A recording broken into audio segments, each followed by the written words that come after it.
ये question exam में पूछा है बहुत बार कि वह ताप बताइए जिस ताप पर सेंटीग्रेड पैमाना और फ़ारेनहाइट पैमाना बराबर मान देते हैं।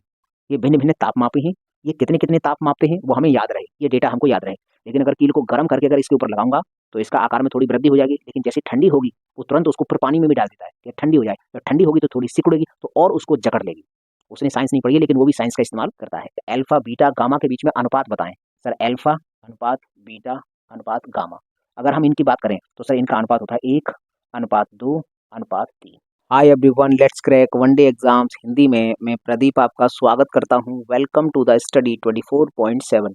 दोस्तों, भौतिक विज्ञान की जो अपनी सीरीज चल रही थी उस सीरीज का आज ये 66वां लेक्चर है। इससे पहले हमारे 65 लेक्चर कंप्लीट हो चुके हैं। इससे पहले वाली जो क्लास थी उस क्लास में हमने भौतिक विज्ञान के यूनिट नंबर 8 को स्टार्ट किया था, जिसका नाम था ऊष्मा, हीट हम चैप्टर कर रहे थे। तो आज की ये जो क्लास है ये हीट की दूसरी क्लास है। तो उन लोगों से रिक्वेस्ट है जिन लोगों ने इससे पहले वाली क्लास नहीं देखी है, वैसे आप कोई भी क्लास ना देखो तो चलेगा, लेकिन आज की क्लास देखने से पहले इससे पहले वाली क्लास देखना बहुत ज़रूरी है। क्योंकि अगर वो क्लास आप नहीं देख पाए होंगे तो बहुत सी बातें ऐसी होंगी जो बाउंस कर जाएंगी। मैंने वहाँ पर बहुत ही बेहतरीन तरीके से ऊष्मा और ताप का क्या कॉन्सेप्ट होता है बहुत ही डिटेल में समझाया था। तो आप लोगों से रिक्वेस्ट है कि पहले आप वो वाली क्लास पूरी देख लें, उसके बाद ही इस क्लास को देखें तो ज़्यादा अच्छा समझ में आएगा। और अगर कोई नहीं देखना चाहता है तो डायरेक्ट भी इसको देखे, उसको समझ में आएगा। लेकिन मुझे ऐसा है महसूस होता है कि शायद आप उसको कम समझ में आए, लेकिन फिर भी चलो हम स्टार्ट कर लेते हैं। देखो, सबसे पहले आपके लिए एक क्वेश्चन है, ये वाला क्वेश्चन। ये क्वेश्चन उन लोगों के लिए है जिन लोगों ने पहले वाली क्लास देखी है, क्योंकि अगर वो क्लास आपने देखी है तो इस सवाल का जवाब आप आराम से निकाल सकते हो। तो चलिए हम इस सवाल को समझते हैं। आप लोग क्या करना, अगर आपको इस सवाल का जवाब आता है तो ये इसका टाइप कर देना इसमें कमेंट बॉक्स में, और हमारे आंसर से आप फिर मैच कर लेंगे। तो चलिए हम इस सवाल को पहले समझते हैं, उसके बाद हम समझेंगे कि विभिन्न तापों में संबंध क्या होता है। तो पहले हम इस सवाल को समझते हैं। ये सवाल क्या है? गैस अणुगत सिद्धांत के अनुसार परम शून्य ताप की प्राप्ति तभी होगी जब, हमने बताया था पिछली क्लास में कि परम शून्य ताप होता क्या है। वह ताप जो संसार का सबसे न्यूनतम ताप है उसी को हम परम शून्य ताप कहते हैं। और वह होता कितना है? 0 डिग्री केल्विन, या इसकी को बोलते हैं -273 डिग्री सेंटीग्रेड। इतना जो ताप होता है इसको बोलते हैं परम शून्य ताप। इस संसार का सबसे न्यूनतम ताप है। तो इसने यही बोला है कि परम शून्य ताप की प्राप्ति कब होगी। तो पहला ऑप्शन है गैस का आयतन शून्य कर दो तब होगी, कि गैस का दाब शून्य कर दो तब होगी, कि अणुओं की गतिज ऊर्जा शून्य कर दो तब होगी, या फिर गैस की विशिष्ट ऊष्मा शून्य हो। इन चारों में से कौन सा ऑप्शन है? जिन लोगों ने इससे पहले वाली क्लास देखी है तो वो इस सवाल का जवाब बड़ी आसान तरीके से लगा देंगे, और जिन लोगों ने नहीं देखी है उनको शायद दिक्कत हो सकती है। तो वैसे इस सवाल का जवाब होगा ऑप्शन नंबर सी। अणुओं की गतिज ऊर्जा यदि शून्य होगी, अगर मान लीजिए किसी वस्तु के अंतर्गत अणुओं की गतिज ऊर्जा अगर शून्य है तो गतिज ऊर्जा शून्य होने के कारण वे गति करेंगे नहीं, और गति करेंगे नहीं तो घर्षण होगा नहीं, और घर्षण होगा नहीं तो ऊष्मा उसमें किसी भी प्रकार की होगी नहीं। तो वही लिखा है कि गैस अणुगत सिद्धांत के अनुसार परम शून्य ताप प्राप्त करना है तो परम शून्य ताप तभी प्राप्त हो सकता है जब सभी अणुओं की गतिज ऊर्जा शून्य हो जाए। और ऐसी कंडीशन वैसे कभी बनती नहीं है, इस पृथ्वी पर ऐसी कभी कंडीशन बन नहीं पाएगी। लेकिन सवाल पूछा है तो हम बता देंगे कि अणुओं की अगर गतिज ऊर्जा शून्य हो जाएगी तो उस कंडीशन में परम शून्य ताप हमको प्राप्त हो जाएगा, जो कि 0 डिग्री केल्विन होता है। तो हम यहाँ लिखते हैं, ये देखो question BPSC teacher exam TRE 3 में आया था। एक ऑप्शन भी था इसमें, 5वां ऑप्शन, नन ऑफ दिस, लेकिन वो मैंने लिखा नहीं, मैंने 4 ही ऑप्शन लिखे हैं। तो हम जानते हैं सर परम शून्य ताप कितना होता है।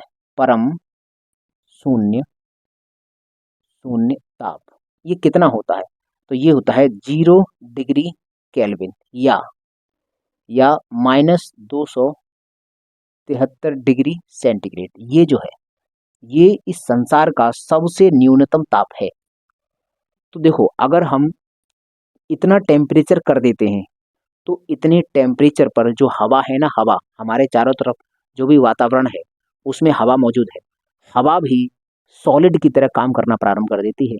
मगर अगर हम इतना टेम्परेचर कर देंगे, मतलब 0 डिग्री केल्विन, इसका मतलब है कि हवा भी रुक जाएगी, वहीं की वहीं रुक जाएगी। देखो, देखा होगा आपने कि जो पानी है, पानी का कुछ ना कुछ टेम्परेचर होता है, लेकिन जब हम उसको जमा देते हैं, तो जमाने के बाद होता क्या है, पानी के जो पार्टिकल सॉलिड होकर अपनी जगह स्थिर कर लेते हैं, इसीलिए वो कठोर हो जाती है। देखा है, पानी जमने के बाद बर्फ बन जाता है और बर्फ होती है कठोर, और उसके पार्टिकल्स में गति हमको दिखाई नजर मतलब हमको दिखाई नहीं देती है। तो ये कारण क्या है? सर, वो ठंडी हो गई है, उसका टेम्परेचर डाउन हो गया। क्यों? क्योंकि जो पानी के पार्टिकल्स मूव कर रहे थे, हमने उसको फ्रिज में रख दिया, तो पार्टिकल्स की क्या करी, गतिज ऊर्जा को डाउन कर दिया, और गतिज ऊर्जा जितनी डाउन हो जाएगी, उसका टेम्परेचर उतना ही कम हो जाएगा। तो जब पानी था तो उसके पार्टिकल्स आराम से मूव कर रहे थे, लेकिन जब जम जाता है तो उसके पार्टिकल्स गति करना बंद कर देते हैं। इसका मतलब ये नहीं कि बिल्कुल बंद हो जाएगी, कुछ न कुछ तो उसमें होती रहेगी, क्योंकि बर्फ का तापमान कितना होता है, 0 डिग्री सेंटीग्रेड, और ये कितना तापमान है, -273 डिग्री सेंटीग्रेड। तब जाकर गतिज ऊर्जा शून्य होगी। तो गतिज ऊर्जा तो फिर भी होगी, बर्फ के पार्टिकल्स के बीच में गतिज ऊर्जा फिर भी होगी, लेकिन इतनी ऐसा नहीं हो सकता कि बिल्कुल शून्य हो, कुछ ना कुछ तो होगी। लेकिन पानी की अपेक्षा, पानी के पार्टिकल्स की अपेक्षा बर्फ के पार्टिकल्स की जो गतिज ऊर्जा होगी वह कम होगी, इसीलिए उसका जो तापमान होता है वो 0 डिग्री सेंटीग्रेड होता है। तो चलो, हमें ये सवाल समझ में आ गया है। अब हम समझते हैं कि सर, विभिन्न तापों में संबंध। हमने यहाँ पर 4 पैमाने दिखाए हैं। एक और होता है रेडियन पैमाना, लेकिन वो हमारे काम का नहीं है। ये जो पहला है, इसको बोलते हैं सेंटीग्रेड पैमाना। ये केल्विन पैमाना है, ये फ़ारेनहाइट पैमाना है, और ये र्यूमर पैमाना है। अब देखो, ये जो सेंटीग्रेड पैमाना है, ये 100 बराबर भागों में बटा है। 0 से स्टार्ट होता है और 100 तक जाता है। ये केल्विन पैमाना है, ये इसका जो मिनिमम पॉइंट है वह 273 होता है, और ये हाईएस्ट इसका पॉइंट है वह 373 होता है। और इसमें फ़ारेनहाइट पैमाने का जो न्यूनतम पॉइंट है वह 32 डिग्री फ़ारेनहाइट होता है, और इसका जो मैक्सिमम पॉइंट है वह 212 डिग्री फ़ारेनहाइट होता है। र्यूमर पैमाने का जो मिनिमम पॉइंट है वह 80, और मैक्सिमम पॉइंट सॉरी न्यूनतम 0 होता है और मैक्सिमम 80 होता है। ये हमें पता चल गया। ये है क्या? ये जो है ना, ये है मिनिमम टेम्परेचर। अगर हम सेंटीग्रेड पैमाने की बात करें तो उससे न्यूनतम कितना ताप माप सकते हैं, 0 डिग्री सेंटीग्रेड तक, अगर सेंटीग्रेड पैमाने का इस्तेमाल करें तो। केल्विन पैमाने से न्यूनतम 273 डिग्री केल्विन, और ये जो है फ़ारेनहाइट से 32 डिग्री फ़ारेनहाइट, और र्यूमर से 0 डिग्री र्यूमर। ये जो मिनिमम ताप है, 0 डिग्री सेंटीग्रेड है, 273 डिग्री केल्विन है, 32 डिग्री फ़ारेनहाइट है, या 0 डिग्री र्यूमर है, ये इस पैमाने की न्यूनतम ताप है। ये सब के सब ताप आपस में बराबर होते हैं, ये हमको डायरेक्ट याद रहे कि सर, अगर हम डायरेक्ट पूछ लें कि 0 डिग्री सेंटीग्रेड कितने केल्विन के बराबर होता है, तो कह देंगे 273 के बराबर होता है। अगर हम पूछ लें कि सर 273 डिग्री केल्विन कितने फ़ारेनहाइट के बराबर होता है, तो 32 के। और कितने डिग्री फ़ारेनहाइट 0 डिग्री र्यूमर के बराबर होता है, तो हम कहेंगे sir 32 degree Fahrenheit 0 degree rumour के बराबर होता है। तो ये नीचे के तीनों ताप बराबर होते हैं, और इन पैमानों का ये जो मैक्सिमम पॉइंट है, ये है मैक्सिमम पॉइंट। सेंटीग्रेड का 100 है, केल्विन का 373 है, और फ़ारेनहाइट का 212 है, र्यूमर का 80 है। ये इनका मैक्सिमम पॉइंट है। लेकिन यहाँ पर एक बात इंपॉर्टेंट है, यहाँ एक शब्द आता है ताप रेशियो। ताप रेशियो, RATIO, या ताप अनुपात इसको हम बोलते हैं। ये क्या होता है, ये कैसे निकाला जाता है? ताप रेशियो निकाला जाता है, पैमाना, फॉर्मूला है इसका, एक पैमाना माइनस न्यूनतम न्यूनतम ताप। न्यूनतम ताप वो कौन सा ताप है, मतलब जिस पैमाने की बात कर रहे हैं उस पैमाने का न्यूनतम बिंदु। जैसे हम अगर सेंटीग्रेड की बात करें तो इसका न्यूनतम बिंदु क्या हो गया, 0 हो गया। अगर हम इसकी बात करें तो इसका न्यूनतम बिंदु कितना हो गया, 273 हो गया। फ़ारेनहाइट की बात करें तो इसका न्यूनतम बिंदु कितना हो गया, न्यूनतम इसका ताप कितना हो गया, 32 डिग्री फ़ारेनहाइट। तो इसी तरह से इसका 0 है।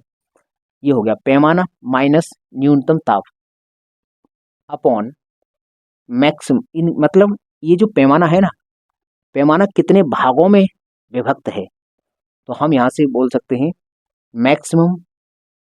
Maximum minus minimum. मतलब हम अगर ये निकालना चाहते हैं कि ये जो फ़ारेनहाइट पैमाना है ये कितने भागों में बटा होगा, तो हमें मालूम है सर 32 से स्टार्ट होकर 32, 33, 34 इस तरह से बढ़ेगा और ये 212 तक जाएगा। तो फिर 212 में से इसको घटाएंगे तो इस पर निकल आएगा आखिरकार ये कितने भागों में डिवाइडेड होगा, तो वो भागों की संख्या ही आती है। तो वो हम डायरेक्ट लिख दिया, यहाँ पर मैं लिख दिया मैक्स माइनस मिनिमम। डायरेक्ट हम भागों की संख्या निकाल सकते हैं। वैसे अगर हम बात करें कि ये जो ताप रेशियो है, यह ताप रेशियो ये फॉर्मूला है, लेकिन ये एक बात इंपॉर्टेंट है कि जो ताप रेशियो है वह ताप रेशियो चाहे सेंटीग्रेड का निकालो, चाहे केल्विन का निकालो, चाहे फ़ारेनहाइट का निकालो, चाहे र्यूमर का निकालो, ये बराबर आता है।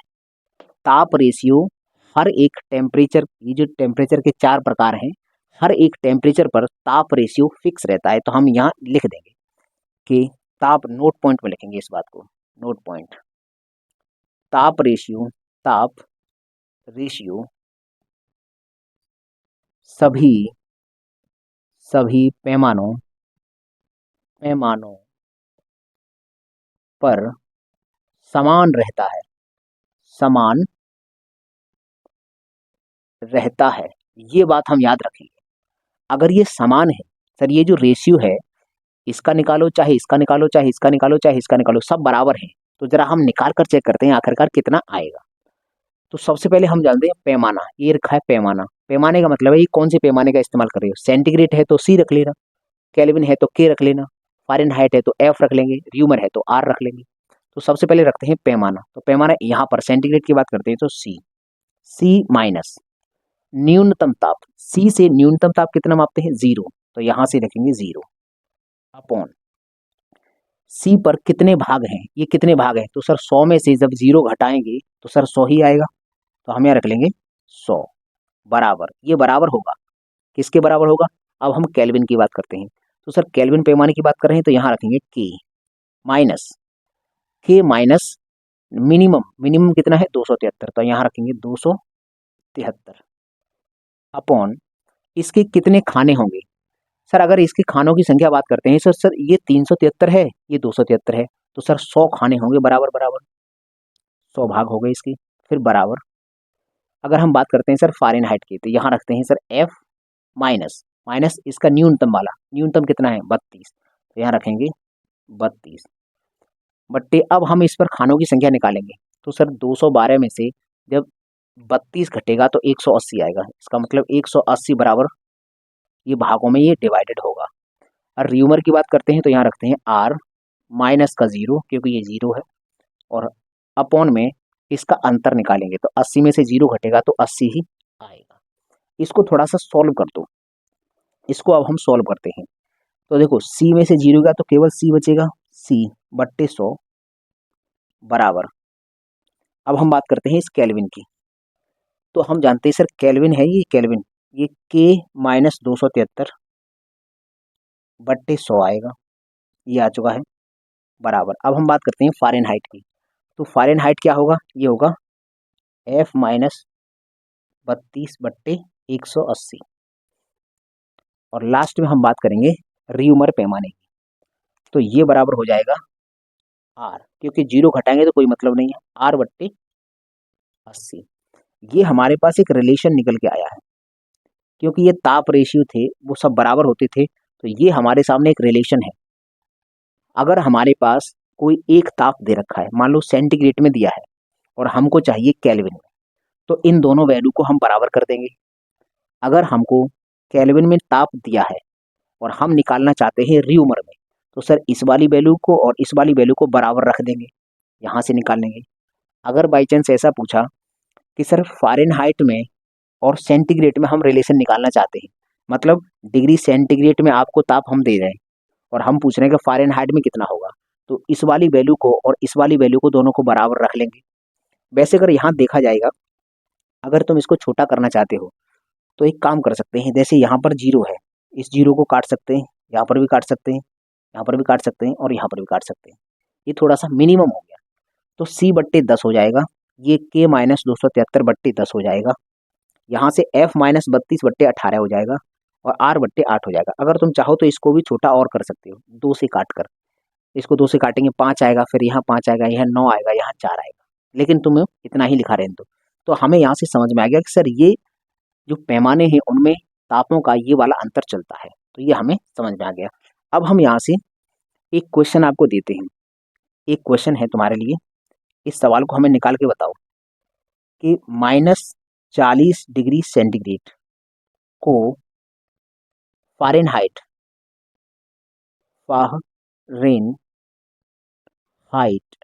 हाइट में बदलो, ये क्वेश्चन है। ये जो -40 डिग्री फ़ारेनहाइट है, इसको हमें -40 डिग्री सेंटीग्रेड है, इसको फ़ारेनहाइट में बदलना है। तो इसको दो डिग्री वाला है, सेंटीग्रेड वाला, तो ये वाला हम लेंगे और ये वाला लेंगे, तो हम इन दोनों को बराबर रख लेते हैं। तो हम जानते हैं सर ये होगा C/100 इज इक्वल्स टू ये F-32 बट्टे 18, ये हो जाएगा। अब C के स्थान पर कितना रखना है? C के स्थान पर रखना है -40। तो अगर हम यहाँ -40 रखते हैं, -40 बट्टे या 10 रखो ना, क्योंकि जब यहाँ 18 रख रहे हैं तो यहाँ 10 रखना पड़ेगा।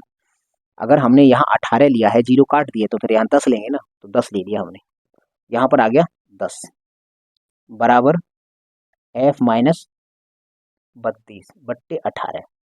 अब हम जानते हैं कि ये 0 से ये 0 कट जाएगी और 18 का गुणा इधर हो जाएगा, 18 चौका हो जाएगा 72। तो यहाँ से हम लिख सकते हैं कि F बराबर F-32 बराबर -72, ये आएगा। अगर हम यहाँ से F की वैल्यू निकालना चाहें तो इधर -72 है, ये 32 उधर जाएगा तो प्लस का हो जाएगा, फिर भी माइनस की वैल्यू बचेगी। 32 इसका मतलब इसमें से घट जाएगा, तो -40 डिग्री फ़ारेनहाइट निकल कर आया। तो देखो ये इसका निष्कर्ष देखो क्या है। ये मैंने क्यों पूछा है? ये इसलिए पूछा है कि -40 डिग्री सेंटीग्रेड का वह ताप है जिस ताप पर सेंटीग्रेड पैमाना और फ़ारेनहाइट पैमाना बराबर वैल्यू देता है। यही एग्जाम में पूछता है, ये क्वेश्चन एग्जाम में पूछा है बहुत बार कि वह ताप बताइए जिस ताप पर सेंटीग्रेड पैमाना और फ़ारेनहाइट पैमाना बराबर मान देते हैं। तो वह ताप होता है -40 डिग्री सेंटीग्रेड। तो देखो हमने 40 डिग्री सेंटीग्रेड लेकर चले और निकला कितना, -40 डिग्री फ़ारेनहाइट निकल आया। इसका मतलब -40 डिग्री सेंटीग्रेड वह ताप है जिस पर फ़ारेनहाइट पैमाना और सेंटीग्रेड पैमाना बराबर हो जाते हैं। इसीलिए मैंने इस सवाल को कराया है। अब हम कुछ नोट पॉइंट हैं उन्हें लिखना है। कुछ नोट पॉइंट, नंबर 1, सबसे पहला नोट पॉइंट है परम शून्य ताप। परम शून्य ताप, बताइए परम शून्य ताप कितना होता है? तो ये होता है 0 डिग्री केल्विन या फिर -273 डिग्री सेंटीग्रेड, या हम इसी को लिख देंगे यहीं पर ब्रैकेट में, यहाँ लिख देंगे -273 डिग्री सेंटीग्रेड। ये बोल दो या फिर आप ये बोल दो, ये दोनों ही परम शून्य ताप होते हैं। अब हम एक और नोट पॉइंट लिखते हैं, सर जल का त्रिक बिंदु, जल का त्रिक बिंदु,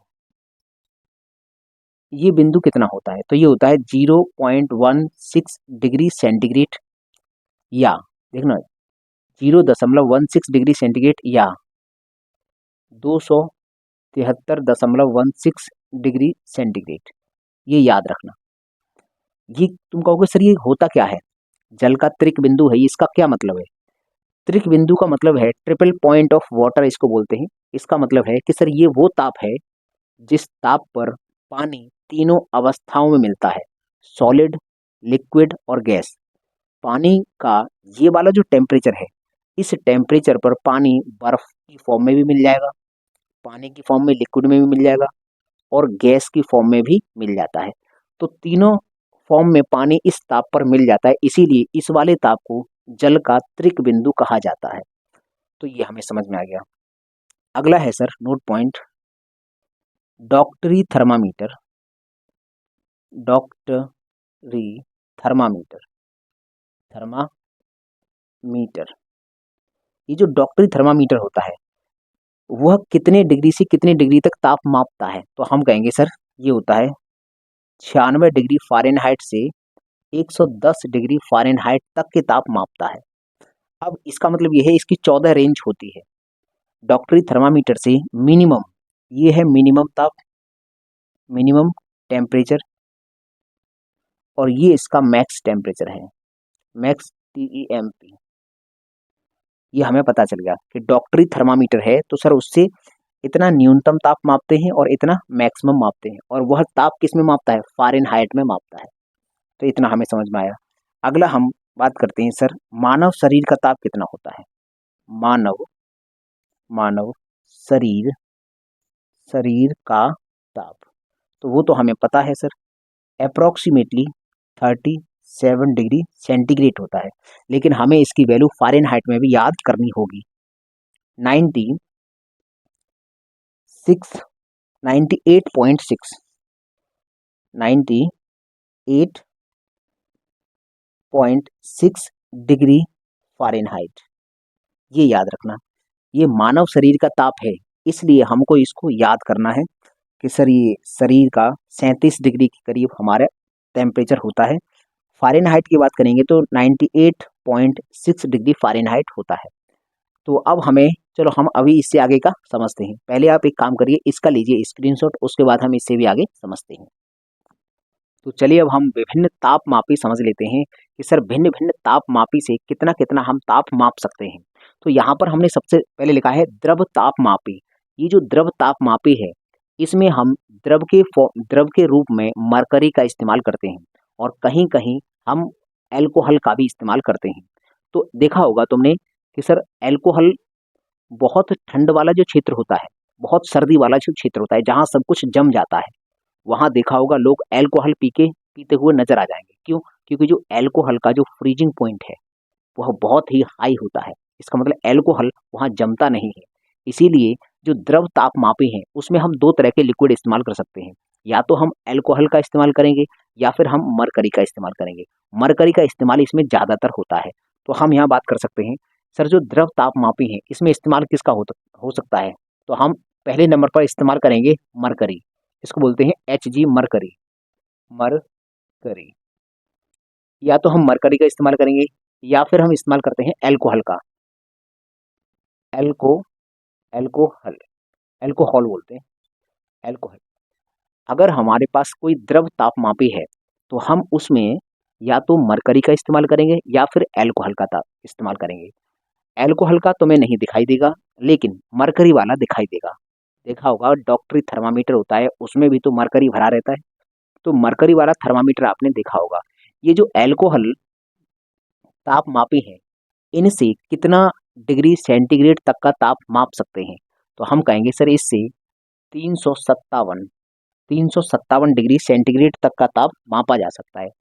357 डिग्री, ये हम याद रखेंगे। 357 डिग्री सेंटीग्रेड तक इतना हम ताप माप सकते हैं द्रव तापमापी की सहायता से। तो ये सवाल पूछेगा कि ये बताओ द्रव तापमापी में कौन से लिक्विड का इस्तेमाल किया जा सकता है? तो पहला सर मरकरी, और दूसरा एल्कोहल। क्योंकि ये जो एल्कोहल है उसका जो फ्रीजिंग पॉइंट है वो बहुत ही लो होता है। देखा होगा तुमने बहुत ठंडे प्रदेशों में जहाँ सब कुछ जम जाता है, वहां पर भी लोग बैठ के आराम से एल्कोहल पीते हैं, शराब पीते हुए नजर आ जाएंगे। अब तुम कहोगे सर पानी जम चुका है, एल्कोहल क्यों नहीं जम रहा? क्योंकि उसका फ्रीजिंग पॉइंट बहुत लो होता है, इसीलिए हम इसका इस्तेमाल तापमापी में कर लेते हैं। तो इन दोनों का हम इस्तेमाल करते हैं, और ये इसकी सहायता से 357 डिग्री सेंटीग्रेड तक का ताप मापा जा सकता है। अगला है सर हमारा स्थिर आयतन गैस तापमापी। इसमें हम दो तरह की गैसों का इस्तेमाल करते हैं। इसमें हम या तो हम हाइड्रोजन का इस्तेमाल करेंगे या फिर हम यहाँ पर इस्तेमाल करेंगे नाइट्रोजन का। अगर हमने स्थिर आयतन गैस तापमापी में हाइड्रोजन का इस्तेमाल किया है तो ये 500 डिग्री सेंटीग्रेड तक के ताप माप सकता है, और अगर हम नाइट्रोजन का इस्तेमाल करेंगे तो ये 1600 डिग्री सेंटीग्रेड तक के ताप माप सकता है। तो हम इसको भी लिख देंगे। सर अगर हाइड्रोजन का इस्तेमाल किया है तो वह 500 डिग्री सेंटीग्रेड तक के ताप माप सकता है, और अगर हमने इसमें नाइट्रोजन का इस्तेमाल किया है तो वह 1600 डिग्री सेंटीग्रेड तक के ताप माप सकता है। तो ये हमें याद रहे कि अगर स्थिर आयतन गैस तापमापी है तो सर गैस तापमापी है तो इसमें दो तरह की गैसों का इस्तेमाल होता है।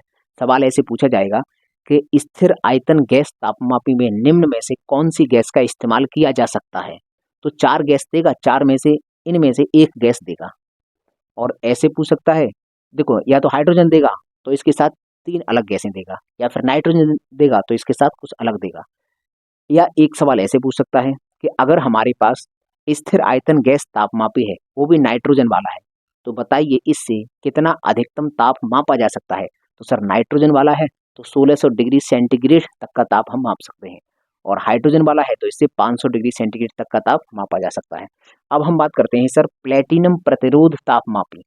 ये जो है प्लेटिनम प्रतिरोध तापमापी, ये होता क्या है, इसमें प्लेटिनम का इस्तेमाल किया जाता है। ये बहुत महंगा होता है। प्लेटिनम तुमने देखा होगा सर, सोने से भी महंगी प्लेटिनम होती है। प्लेटिनम बहुत ही महंगी उसको वाइट गोल्ड कहते हैं प्लेटिनम। इसमें प्लेटिनम का इस्तेमाल होता है, इसको वाइट गोल्ड कहते हैं, WHIT वाइट गोल्ड प्लेटिनम। ये काफ़ी महंगी होती है। प्लेटिनम का इस्तेमाल करते हैं, इसीलिए प्लेटिनम प्रतिरोध तापमापी इसका नाम पड़ गया है। अब हम बात करें सर ये कितने तापमान तक मापता है, तो देखो इसकी रेंज काफ़ी है। -200 डिग्री सेंटीग्रेड से लेकर यह 1200 डिग्री सेंटीग्रेड तक के तापों को माप लेता है। तो ये हमें याद रहे कि प्लेटिनम प्रतिरोध तापमापी है, वह इतनी रेंज के तापमानों को माप लेता है। अगला हम बात करते हैं सर ताप युग्म तापमापी। तो ये जो है तापमापी, ये -200 डिग्री सेंटीग्रेड से लेकर 1600 डिग्री सेंटीग्रेड तक के ताप माप सकता है। ये हम याद रखेंगे, ये -200 से लेकर 1600 डिग्री सेंटीग्रेड तक के तापों को माप सकता है। अब हम अगला एक नोट पॉइंट समझ सकते हैं कि एक बात बताइए, सूर्य का अगर हमें ताप मापना है तो किसका इस्तेमाल करना है। तो सूर्य का ताप मापने के लिए पायरोमीटर का इस्तेमाल करते हैं। वो इन तापमापी से भी बहुत हाई तापमापी होता है, उससे बहुत बड़े बड़े ताप मापे जा सकते हैं। तो हम यहाँ लिखेंगे, ये सवाल डायरेक्ट पूछा है इसलिए मैं इसको नोट पॉइंट में लिखा दे रहा हूँ कि सूर्य का ताप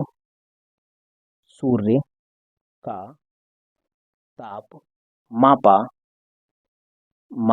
जाता है। किस में मापते हैं फिर? इसका जवाब है पायरोमीटर।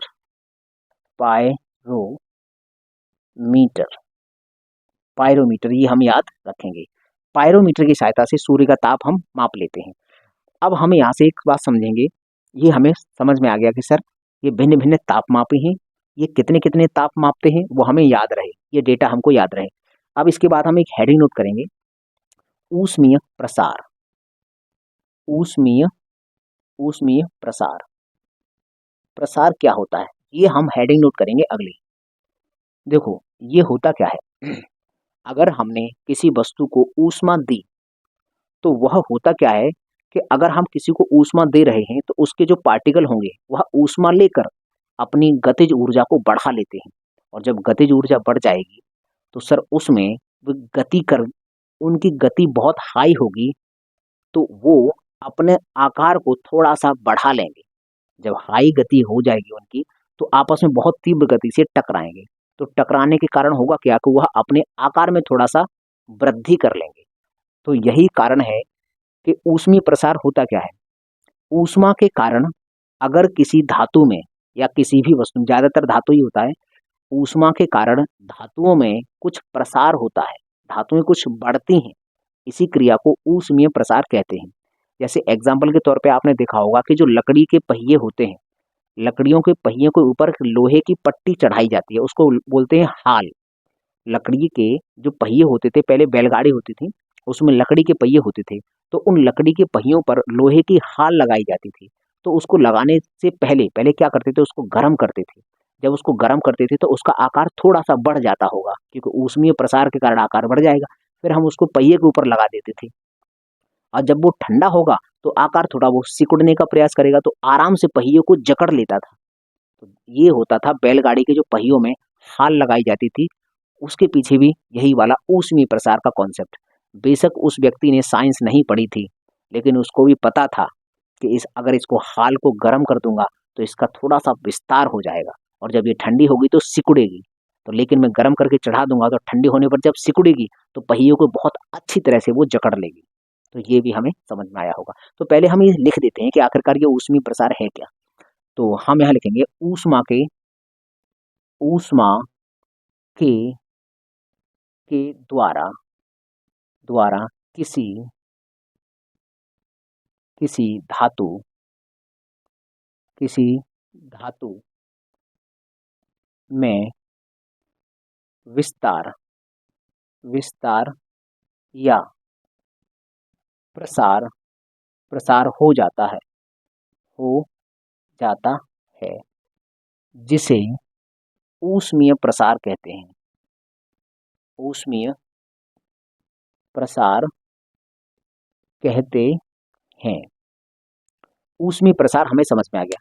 अगर हम किसी को ऊष्मा देंगे तो वह अपने अपने अंदर एक प्रसार कर लेगा, वो अपने आकार को बढ़ा लेगा।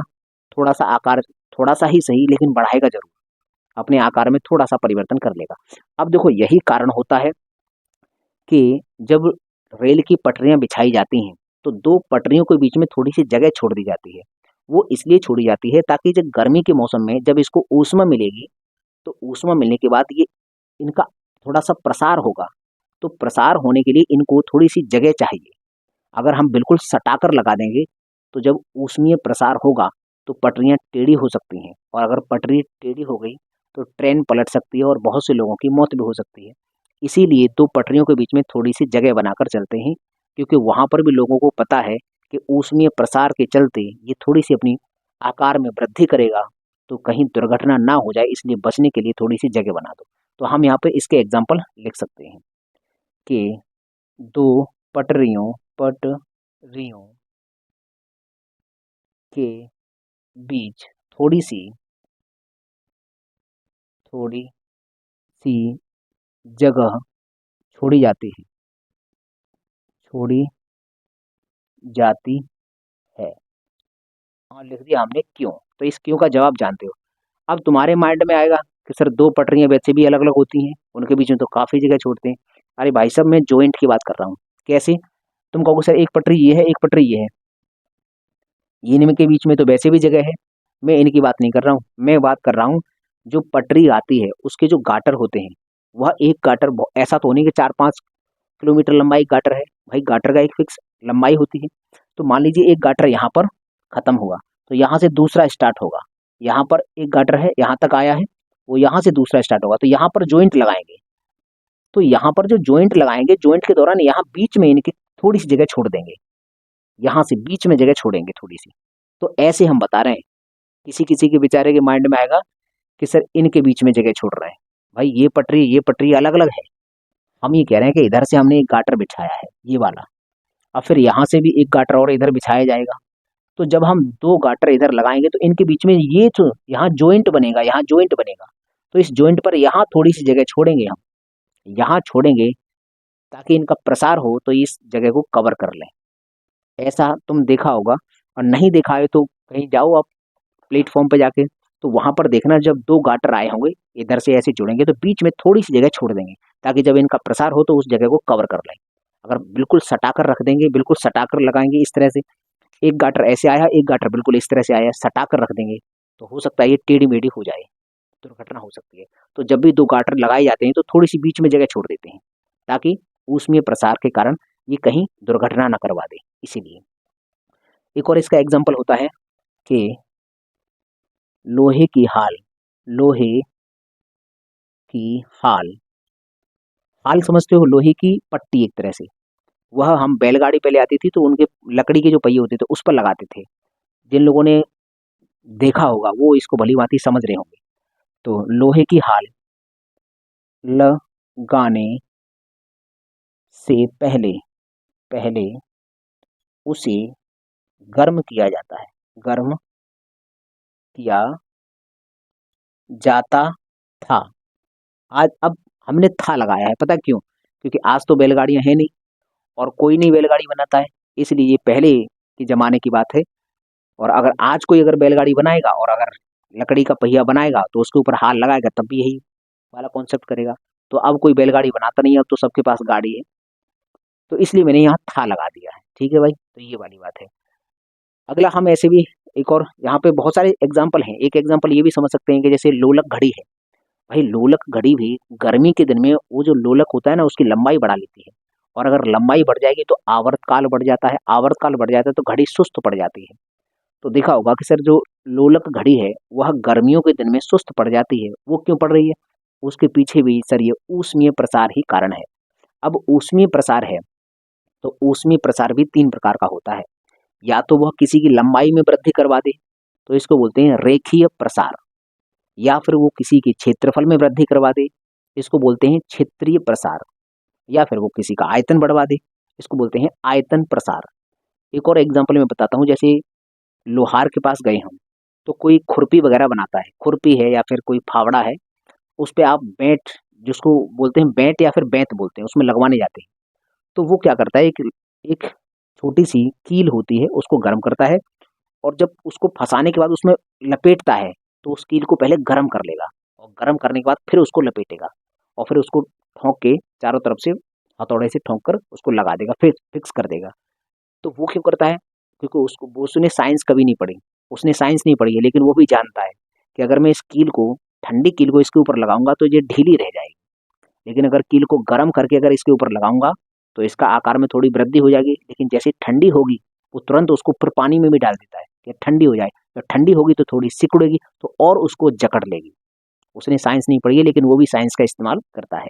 तो हमें यहाँ से समझ में आया कि सर ऊष्मीय प्रसार 3 प्रकार का होता है, वो हम यहाँ लिख देंगे। यहाँ लिख सकते हैं कि ऊष्मीय, देखो यहाँ जगह नहीं है तो इसका जो आगे की बात है मैं यहाँ लिख रहा हूँ, यहाँ पर हम लिखेंगे ऊष्मीय प्रसार। ऊष्मीय प्रसार, प्रसार 3 प्रकार का होता है, 3 प्रकार का होता है, होता है। यहाँ 9 खींच देते हैं। ये जो है ना, इसके आगे का है ये, तो आप ऐसे ही नोट्स बनाओगे तो इसके आगे ये है, तो कौन सा होता है? हम बोलेंगे रेखीय प्रसार। रेखीय प्रसार ये कब होता है सर? जब किसी की लंबाई में वृद्धि करते, जैसे मान लो लोहे की रॉड है, जैसे वही वाली पटरी, पटरी का जो गाटर है, ये गाटर है, एक ये गाटर है, तो इनकी लंबाई में ही वृद्धि तो हो रही थी, तब तो बीच में जगह छोड़ रही थी ताकि लंबाई में वृद्धि हो जाएगी। तो इसका मतलब पटरियों में कौन से विस्तार होता है? रेखीय प्रसार होता है। तो सर यहाँ से रेखीय प्रसार होता है, लेकिन हाँ, हर एक धातु का जो प्रसार है वह एक अलग फैक्टर से होता है, उसको हम बोलते हैं, मतलब ये ऊष्मीय प्रसार गुणांक बोलते हैं। अगर किसी की एक लंबाई में वृद्धि करवा रहा है तो वह रेखीय प्रसार होता है, लेकिन वहां पर भी एक फैक्टर काम करता है जिस रेशियो में वो बढ़ता है, उसको बोलते हैं रेखीय प्रसार गुणांक। तो इसका मतलब ये है कि जहां रेखीय प्रसार होगा वहां पर फैक्टर क्या काम करता है? रेखीय, रेखीय प्रसार गुणांक, ये वाला फैक्टर यहाँ काम करता है, इसके हिसाब से उसकी लंबाई में वृद्धि होती है। ये एक गुणांक है, हम याद रखेंगे। अगला है सर क्षेत्रीय प्रसार। क्षेत्रीय प्रसार, ये जो रेखीय प्रसार गुणांक है इसको अल्फा से व्यक्त करते हैं। ये अल्फा है, ग्रीक अल्फाबेट में जो पहला नंबर होता है अल्फा, वही वाला ये अल्फा है। अगर क्षेत्रीय प्रसार है तो सर इसका भी एक फैक्टर होता है, क्षेत्रफल को बढ़ाने का भी एक फैक्टर है कि किस हिसाब में क्षेत्रफल बढ़ेगा, उसको बोलते हैं क्षेत्रीय प्रसार गुणांक। क्षेत्रीय प्रसार गुणांक, इसको बोलते हैं क्षेत्रीय प्रसार गुणांक, इसको बीटा से व्यक्त करते हैं। ये बीटा हो गया। अब तीसरा होता है सर आयतन प्रसार। आयतन में भी वृद्धि होती है, आयतन प्रसार।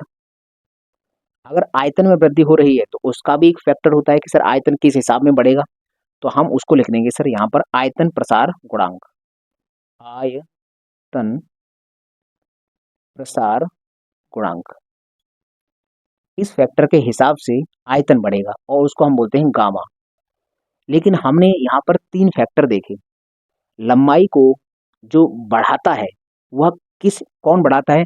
रेखीय प्रसार गुणांक, इस फैक्टर के हिसाब से उसकी लंबाई बढ़ेगी। एक होता है क्षेत्रीय प्रसार गुणांक, ये जो फैक्टर है ये क्षेत्रफल में वृद्धि करवा देता है। और एक फैक्टर है आयतन प्रसार गुणांक, ये किसी भी चीज के आयतन में वृद्धि करवाएगा। अब हम यहाँ से एक नोट पॉइंट याद रखेंगे कि सर अगर हम रेखीय प्रसार गुणांक अल्फा बीटा गामा के बीच में अनुपात बताएं, सर अल्फा अनुपात बीटा अनुपात गामा, अगर हम इनकी बात करें तो सर इनका अनुपात होता है 1:2 अनुपात 3। ये हम याद रखेंगे ये रेशियो, क्योंकि इस रेशियो पर डायरेक्ट सवाल पूछता है। वो बोल देगा कि एक धातु है, उसका रेखीय प्रसार गुणांक 10 है, तो बताइए उसका आयतन प्रसार गुणांक कितना होगा। मतलब उस धातु की अगर आप एक लंबी सी एक रॉड बना दोगे तो फिर उसमें कौन सा प्रसार होगा, तो रेखीय प्रसार होगा। और अगर उसी धातु की एक चादर बना दोगे तो उसमें कौन सा प्रसार होगा, ये वाला होगा, क्षेत्रीय प्रसार होगा। अगर उसी धातु की बॉल बना दोगे तो उसमें कौन सा होगा, आयतन प्रसार। मतलब धातु सेम है, अगर हम उसके अलग अलग आकार की आकृति बना देंगे तो उसमें अलग अलग प्रकार से प्रसार होगा। अगर हम उसकी रॉड बना देंगे तो रेखीय प्रसार होगा, अगर उसकी एक चादर बना देंगे तो क्षेत्रीय प्रसार होगा, अगर बॉल बना देंगे तो आयतन होगा। तो अब हम आपसे सवाल पूछते हैं, हमने कहा कि एक धातु है, उसका रेखीय प्रसार गुणांक 10 है, तो बताइए उसका आयतन प्रसार गुणांक कितना होगा। तो तुम कहोगे सर एक की वैल्यू 10 है तो 3 की वैल्यू 30 होगी, आराम से निकाल देंगे।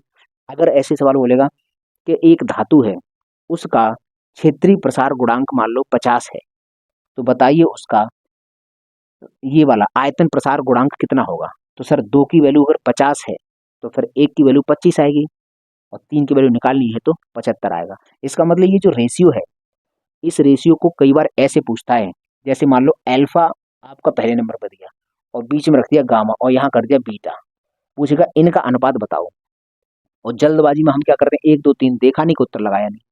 देख लेना भाई सर, अल्फा 1 होता है, ये 3 होता है और ये 2 होता है। कभी कभी इसको जब पूछता है तो इनको आपस में इंटरचेंज करके रख देता है, तो तुम्हें ध्यान से देखना है। रेखीय प्रसार है तो उसकी वैल्यू 1 होगी, और क्षेत्रीय प्रसार की वैल्यू 2 होती है, और आयतन प्रसार की वैल्यू 3 होती है। अगर इसको आपस में इंटरचेंज भी करेगा तब भी हमें किसी प्रकार का कन्फ्यूजन नहीं होना चाहिए। तो मैं उम्मीद करता हूं तुम्हें यहाँ समझ में आया होगा कि आखिरकार भिन्न भिन्न तापमान के पैमाने क्या है, वह कितना ताप माप सकते हैं, किस पैमाने में किसका इस्तेमाल होता है, समझ में आ गया होगा। और ऊष्मीय प्रसार क्या होता है ये भी समझ में आ गया होगा। ये ऊष्मीय प्रसार का एग्जाम्पल है, ये मैंने समझा दिया। और मैंने बताया कि ऊष्मीय प्रसार 3 प्रकार का होता है, रेखीय, क्षेत्रीय और आयतन। और उनके बीच में जो गुणांक हैं, जो 3 तरह के गुणांक होते हैं, उन तीनों गुणांकों में जो अनुपात है वो भी हमने ज्ञात कर लिया। तो उम्मीद करते हैं तुम्हें ये अच्छा लगा होगा, समझ में आया होगा। अगर आपको वीडियो अच्छी लगती है, समझ में आती है, अगर ऐसा लगता है कि भाई मैं यहाँ से कुछ सीख रहा हूँ, तो इस चैनल को सब्सक्राइब कर सकते हैं भाई, सपोर्ट करो। क्योंकि काफ़ी टाइम हो गया ये चैनल ग्रो नहीं कर रहा है, मैं पूरी मेहनत कर रहा हूँ। और आप लोग थोड़ी इसमें सपोर्ट करो, लाइक करो, सब्सक्राइब करो, और अपने दोस्तों से भी सब्सक्राइब करवाओ। तो चलिए अब मुझे दीजिए इजाज़त, मैं मिलता हूँ आपको अगली क्लास में। तब तक के लिए नमस्कार दोस्तों।